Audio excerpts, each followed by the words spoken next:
Hello, আজ আমি দেখো কতগুলো পর্তুলিকা গাছ নিয়ে এসেছি। তার সাথে সাথে এগুলো আমার নয়নতারা গাছের যে বীজ থেকে চারা তৈরি করেছি। তো আমি একটা চাইনিজ ভিডিওতে দেখেছিলাম এরকম বোতলকে চতুর সাইড দিয়ে ফোঁটা ফোঁটা করে ওর মধ্যে পর্তুলিকা লাগালে চতুর্দিক থেকে ছোট ছোট ছোট ছোট পর্তুলিকা ফুটে এত সুন্দর লাগে। তো ভাবলাম আমিও কেন না এটা ট্রাই করে দেখি।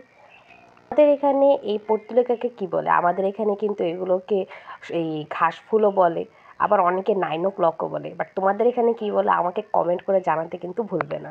ফার্স্টে আমি এক পাশটা লাগিয়ে নিচ্ছি। এরপরে দেখো আমি এই এক পাশের লাগানো হয়ে গেলে আমি ছোট্ট একটা ট্রানজিশনের মাধ্যমে সবগুলো এক পাশে তোমাদের দেখাচ্ছি। দেখো কত সুন্দর লাগছে না? এখনই কত সুন্দর লাগছে। যখন এগুলো ফুল ফুটবে আমি তখন তোমাদের এগুলো সবগুলোর আপডেট দিব। সো এইটার কাজ শেষ। এখন আমি আমার ওই নয়নতারা যে চারাগুলো বানিয়েছি এখন এগুলোকে সবগুলো একটা পটে লাগাবো।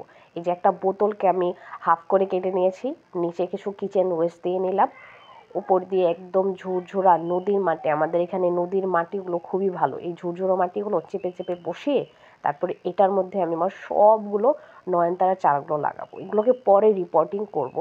সো ফার্স্টে আগে একটা এটার মধ্যে কিন্তু আমি এক একটার মধ্যে 9টা করে চারা রেখেছি। সো সবগুলো আমি চারা এটার মধ্যেই বসাবো। পরে আমি এগুলোকে আস্তে আস্তে আস্তে আস্তে সাইড করবো, হালকা একটু বড় হোক। এই তো আমার চারা লাগানো শেষ। সবগুলোকে আমি এখন জাস্ট রোদে রেখে একটা পারফেক্ট জায়গায় রেখে একটু পানি দিয়ে দেবো। বাই।